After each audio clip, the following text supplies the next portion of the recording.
Something's rotten in Pakistan. After former Prime Minister Imran Khan's arrest, the country erupted.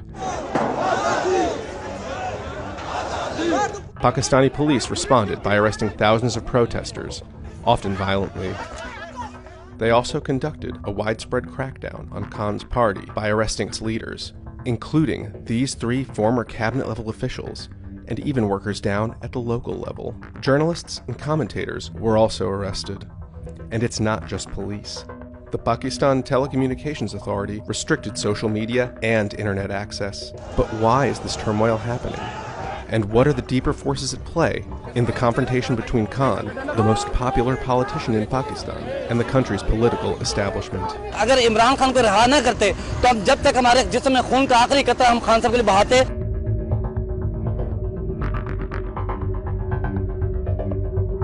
Often labeled as a populist, Imran Khan served as Pakistan's prime minister from 2018 until he was ousted from power by parliament in a 2022 no-confidence vote. But even out of office, polls say he remains the most popular politician in the country.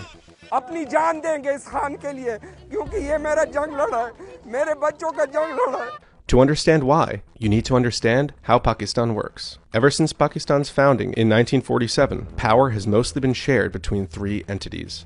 The first 2 are the country's biggest political parties, Pakistan People's Party, or PPP, and Pakistan Muslim League Nawaz, or PMLN. Both have a long history of political dynasties, and yes, several corruption scandals over the years. For example, former Prime Minister Nawaz Sharif was jailed over corruption. He's also the brother of current Prime Minister Shehbaz Sharif. Corruption allegations also surrounded the first female Prime Minister of Pakistan, Benazir Bhutto, who was assassinated in 2007. Her former husband, Asif Ali Zardari, faced corruption charges as well, before eventually becoming president. This corruption, by the way, is endemic throughout the political system, appearing across most other parties as well. The third entity is arguably the most powerful institution in Pakistan, the military. For roughly half of the 75 years that Pakistan has existed, the country has lived under direct military rule. Today, Pakistan isn't directly ruled by the military, but the country is still often considered a hybrid regime. A hybrid regime is a political system that combines democratic and authoritarian elements. For Pakistan, that means even when a democratically elected government is in office, the country's military continues to call the shots behind the scenes. It was during this ping-pong between the military and political dynasties that Khan entered the political scene. He had already become a national hero after leading his team to Pakistan's first, and as of 2023 only, Cricket World Cup win. Pakistan win the World Cup, a magnificent performance in front of 87,000 people. In 1996, he co-founded Pakistan Tehreek-e-Insaf, or PTI for short. The party campaigned on anti-corruption policies and transforming Pakistan's welfare state. It might be that we might fight elections and eventually go through that way, form a political party, fight elections, become a prime minister. At the time, Western observers were skeptical of his party's potential. Imran Khan may be a sporting superstar, but he's a political novice. Khan built his political base over the following decades, and then struck when Prime Minister Nawaz Sharif was disqualified from holding office after being named in the Panama Papers scandal. Then, in 2018, Khan and PTI won the election, breaking PPP and PMLN's decades-long duopoly. मेरी inspiration ये है कि पाकिस्तान उस तरह का एक इंसानियत का निज़ाम बने जिधर हम अपने कमजोर तबके की जिम्मेदारी लें. Khan's win was largely driven by young voters who were frustrated by corruption and dwindling opportunities in Pakistan and wanted to reject the political status quo. But it's also been widely speculated that in a country where pretty much nothing really happens without the consent of the military or intelligence agencies, Imran Khan had to receive their blessings in order to win.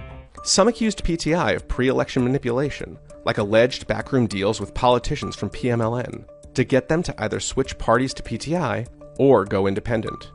Opposition parties also claimed the vote was rigged, saying votes were either coming in too slowly or that there were irregularities in counting. Khan denied any rigging, and slow vote counts were ultimately blamed on the Election Commission. In office, Khan leaned more into the religious and nationalist undertones of his messaging. But Khan did keep his promise to bolster Pakistan's welfare state. During his tenure, he launched a health card scheme that provides medical treatment to Pakistani families. He also took the climate crisis seriously, advocating for a cleaner environment and launching the largest tree planting drive in the country's history. मुझे बड़ा फख्र है कि पाकिस्तान वो मुल्क है जिसने अपनी हैसियत से बहुत आगे निकल के अपनी पूरी कंट्रीब्यूशन की है ये ग्लोबल वार्मिंग रोकने के लिए. So where did it all go wrong?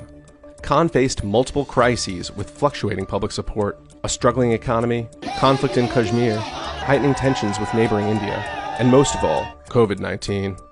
But the most common answer is thought to be this: Khan and the military started butting heads. Initially, Khan had signaled good relations with the military, and often refused to criticize the institution altogether.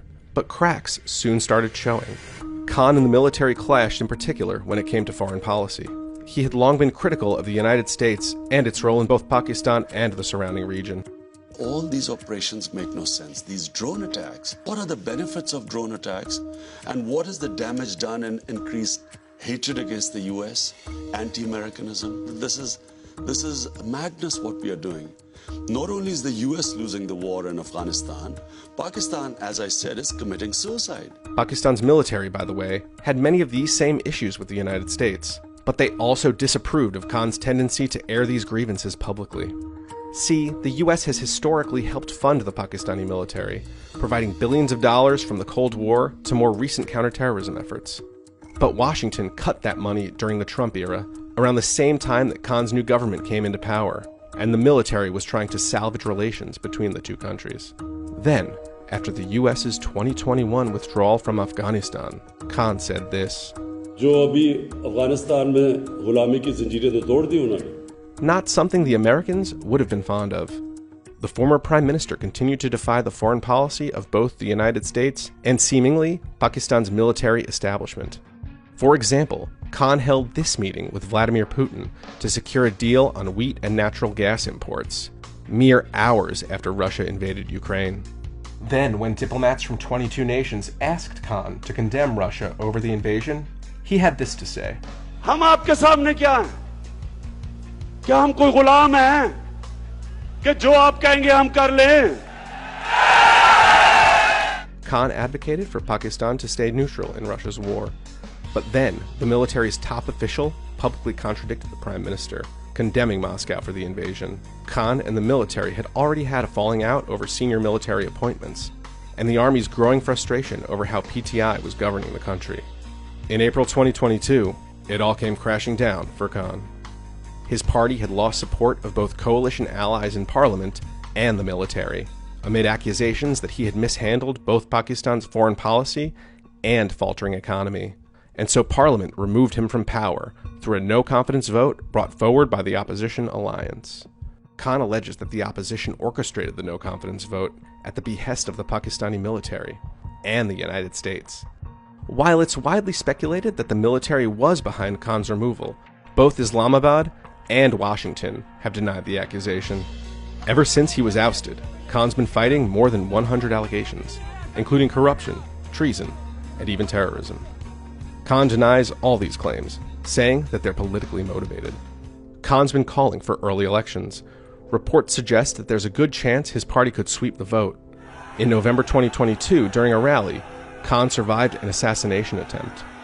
This whole political crisis has unfolded amidst several unprecedented economic and environmental crises, plunging Pakistan deeper into chaos. The country of over 200 million people has already been experiencing sky-high inflation, first due to COVID-19, which devastated supply chains, then due to the war in Ukraine, which sent the prices of everyday commodities through the roof. The current Prime Minister, Shehbaz Sharif, has been facing public pressure as inflation and oil prices continue to rise, while foreign exchange reserves continue to shrink. Pakistan has also been hit with extreme temperatures, as well as catastrophic flooding that has led to mass internal displacement. Pakistan is responsible for less than 1% of global greenhouse gas emissions, yet it is paying a supersized price for man-made climate change. Some believe Khan is deliberately instigating political unrest for selfish reasons, while others see his defiance as selfless and against a historically corrupt and broken system. On the other side, Prime Minister Sharif has refused calls to hold new nationwide snap elections. Many PTI leaders are now leaving the party in droves. some because of the crackdown, but Khan alleges many are being coerced to leave. At the same time, Pakistan's defense minister has also said that the current government is considering an outright ban on the entire PTI party. Currently, elections aren't scheduled until October, but whether or not PTI is on the ballot, it's likely that the military will continue to have a large say in Pakistani politics.